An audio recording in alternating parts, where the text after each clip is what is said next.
Қайырлы күн достар, сіздермен бірге Айғаным. Бүгін мен сіздерге сүзбеден, яғни творогтан жасалынатын пирогтың рецептін ұсынамын. Бірінші жасағынан өте керемет болып шығады. Видеоның соңына дейін қарап, менің каналыма тіркеліп, лайк басып, комментарий қалдыруды ұмытпаңыздар. Алдымен бөлме температурасындағы сары майға қант, кішкене тұз салып, жақсылап біркелкі болғанша араластырамыз. Жақсылап араластырып болғаннан кейін бір жұмыртқа және де бір қасық қаймақ салып, тағы да жақсылап біркелкі болғанша араластырамыз. Ұнға бір қасық қопсытқыш қосып, електен өткізіп жұмсақ қамыр илейміз. Артық ұн қосудың керегі жоқ. Біздің қамырымыз осындай қолға жабыспайтын жұмсақ болуы керек. Мен пирогты осындай бисквит пісіруге арналған кольцода дайындаймын.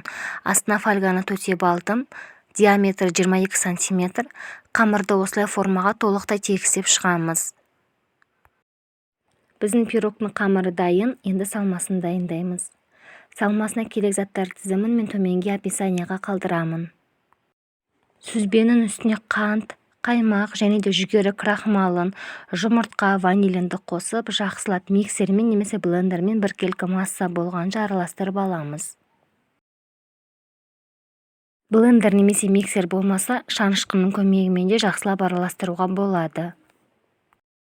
Достар, менің каналымда басқа да жақсы рецептер өте көп. Каналыма кіріп көріңіздер. Біздің пирогымыздың салмасы дайын.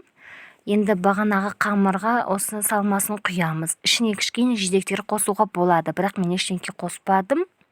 Енді қызып тұрған пешке 180 градусқа 50-60 минутқа пісіріп аламыз. Пирогтың піскенін ағаш таяқшамен білуге болады. Ағаш таяқша құрғақ болып шығу керек. Біздің сүзбелі пирогымыз дайын болды.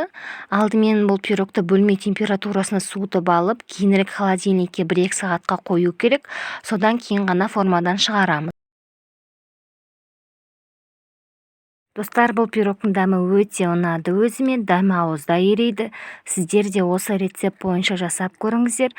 Сіздермен бірге болған Айғаным.